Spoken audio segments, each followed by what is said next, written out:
नमस्कार दोस्तों, मैं सरिता आपका सनराइजर एजुकेशन विला चैनल में आपका स्वागत करती हूं। आज का हमारा विषय रहेगा वैदिक काल। वैदिक काल को ऋग वैदिक काल या आर्य सभ्यता के नाम से भी जानते हैं। तो ये जो सभ्यता आरंभ हुई, वैदिक सभ्यता जो आरंभ हुई, ये सिंधु सभ्यता के बाद हुई। सिंधु सभ्यता के नष्ट होने के बाद आर्य सभ्यता का ज्ञान वेदों से होता है और वेदों में सबसे प्राचीन है ऋग्वेद। तो इसलिए ये सबसे ज़्यादा महत्वपूर्ण हो जाता है कि ऋग्वेद में ऐसा क्या लिखा हुआ है, तो उसी के बारे में हम यहाँ पर डिस्कस करेंगे। तो मोस्टली या विद्वान ये मानते हैं कि आर्य सभ्यता का जो उदय हुआ वो सिंधु सभ्यता के नष्ट होने के बाद हुआ, ये तो कन्फर्म है। लेकिन सिंधु सभ्यता का नष्ट या सिंधु सभ्यता का अंत कैसे हुआ, कुछ विद्वान आर्य इसको कारण मानते हैं कि आर्यों ने सिंधु सभ्यता को नष्ट किया, परंतु इस बात को प्रमाणित करने के लिए कोई ठोस साक्ष्य उपलब्ध नहीं है, इसलिए इसे एक कल्पना ही मानते हैं। भारत की जो प्राचीन सभ्यता है उसमें वेदों की रचना हुई है और वैदिक शब्द वेद से ही बना है और वेद का अर्थ होता है ज्ञान। तो जो वैदिक संस्कृति है उसके निर्माता कौन हुए? आर्य हुए, क्योंकि हम इसे आर्य सभ्यता भी बोलते हैं। और वैदिक संस्कृति में आर्य शब्द का अर्थ होता है श्रेष्ठ या उत्तम या अभिजात, कुलीन या उत्कृष्ट होता है। और सबसे पहले आर्य शब्द का इस्तेमाल मैकमूलर ने 1853 में एक श्रेष्ठ जाति के लिए किया था। और आर्यों की भाषा क्या रहेगी? आर्यों की भाषा थी संस्कृत। अध्ययन की दृष्टि से वैदिक संस्कृति के दो भागों में इसे बांटा गया है। एक आपका ऋग वैदिक काल जो 1500 से 1000 ईसा पूर्व तक माना जाता है। उसके बाद है उत्तर वैदिक काल 1000 से 600 ईसा पूर्व। तो सबसे पहले हम बात करते हैं ऋग वैदिक काल की। इस काल की तिथि का निर्धारण करना जितना विवादास्पद है, मतलब विद्वानों में इस बात के मध्य एक राय नहीं है कि ऋग्वेद काल का प्रारंभ कब हुआ, और उतना ही इस काल के बारे में लोगों की सटीक जानकारी प्राप्त करना ये भी बड़ा मुश्किल काम हुआ है। ऋग्वेद संहिता की रचना इस काल में हुई थी, यानी कि वैदिक काल में हुई थी। किसकी रचना? ऋग्वैदिक संहिता की। और इसलिए इस काल की जानकारी प्राप्त करने का एकमात्र साहित्यिक स्रोत है, यानी कि आर्य सभ्यता की जानकारी देने वाला जो केवल एक प्रमाण है या एक जो रचना है वो है ऋग्वेद संहिता। इससे हमें पता लगता है कि सिंधु सभ्यता के विपरीत वैदिक सभ्यता मूलतः ग्रामीण थी। मतलब सिंधु सभ्यता नगरीय सभ्यता थी और वैदिक सभ्यता ग्रामीण सभ्यता थी। आर्यों के मूल निवास के संदर्भ में विभिन्न विद्वानों के विचार अलग अलग हैं। प्रोफेसर मैक्स मूलर मानते हैं कि आर्य मध्य एशिया या बैक्टीरिया से इनका प्रादुर्भाव हुआ है, वहाँ पर ये रहते थे, यही उनका निवास स्थान रहा है। बाल गंगाधर तिलक इनको उत्तरी ध्रुव से मानते हैं। डॉक्टर अविनाश चंद्र दास सप्त सिंधु प्रदेश यानी कि 7 नदियों के समूह को मानते हैं। दयानंद सरस्वती तिब्बत से इनका प्रादुर्भाव मानते हैं। नेहरिंग एवं प्रोफेसर गार्डन चाइल्ड दक्षिणी रूस से इनका प्रादुर्भाव मानते हैं। गंगानाथ झा ब्रह्मऋषि देश से मानते हैं। गाइल्स महोदय हैंगरी अथवा डेन्यूब नदी घाटी पर इनका उद्भव मानते हैं। और प्रोफेसर पेंका जर्मनी के मैदानी भाग से आर्यों का मूल निवास स्थान को इंगित करते हैं कि बताते हैं। लेकिन अधिकांश विद्वान है वो प्रोफेसर मैक्स मूलर के विद्वानों से सहमत हैं कि आर्य मूल रूप से मध्य एशिया के निवासी थे।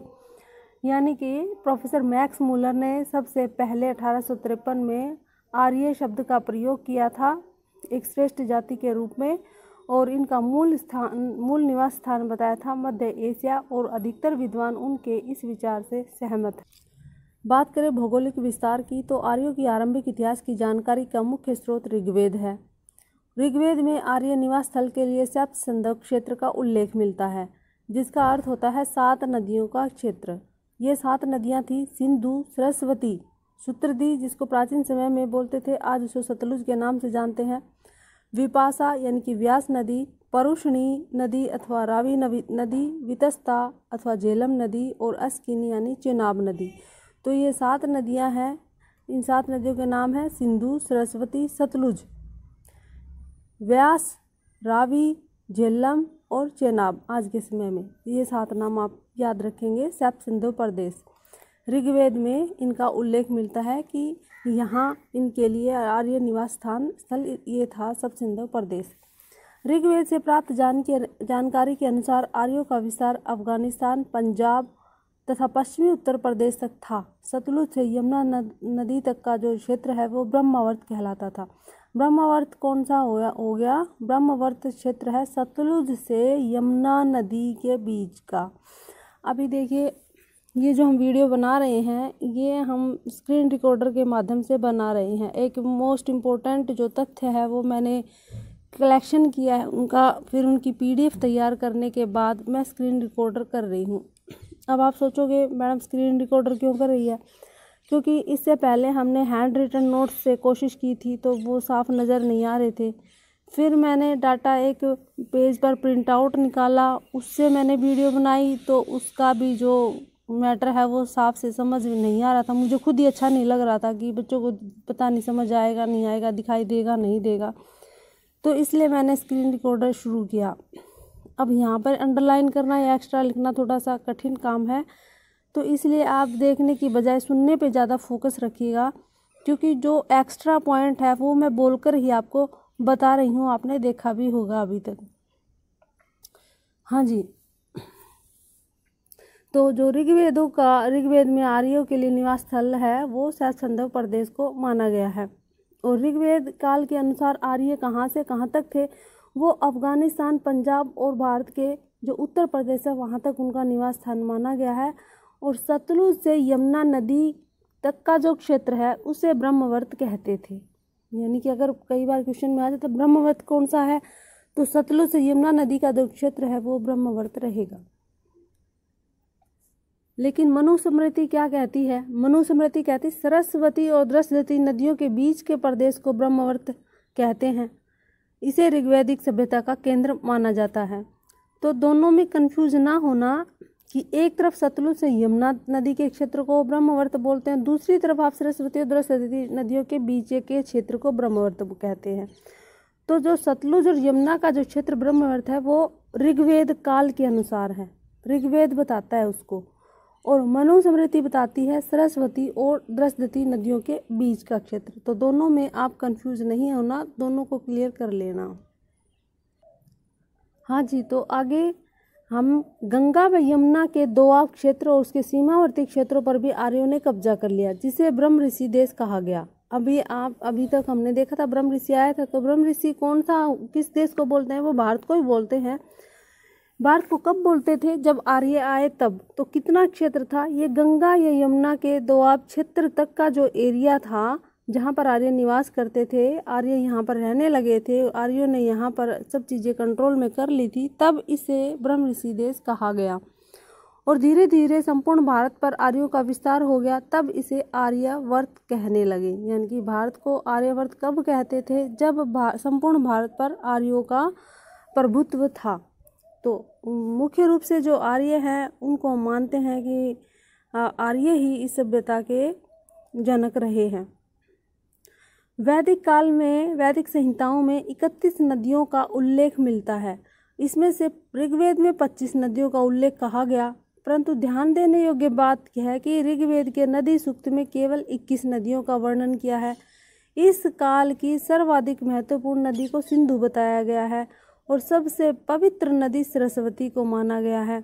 इसे देवीतमा, मातेतमा एवं नदीतमा भी कहा गया है। तो अब इसी पॉइंट में देखो कई सारे क्वेश्चन हो गए हैं कि 31 नदियों का उल्लेख कहाँ मिलता है? ये मिलता है वैदिक संहिताओं में। 25 नदियों का उल्लेख कहाँ मिलता है? ऋग्वेद में। यानी कि ऋग्वेद में कितनी नदियों के बारे में बताया गया? 25 के बारे में। और 21 नदियों का वर्णन कहाँ है? 21 नदियों का वर्णन है ऋग्वेद के नदी सूक्त में।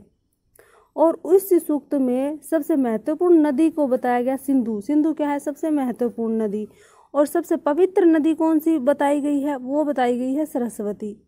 सरस्वती सबसे पवित्र नदी बताई गई, इसलिए इसको देवी के समान संज्ञा दी गई है जिसे देवीतमा, मातेतमा एवं नदीतमा भी कहा गया है। आपसे एक क्वेश्चन आ सकता है कि देवीतमा, मातेतमा एवं नदीतमा किस नदी का उपनाम है? तो ये सरस्वती नदी का रहेगा, जो कि सबसे पवित्र नदी मानी गई है ऋग्वेद काल में। ठीक है, यहाँ तक।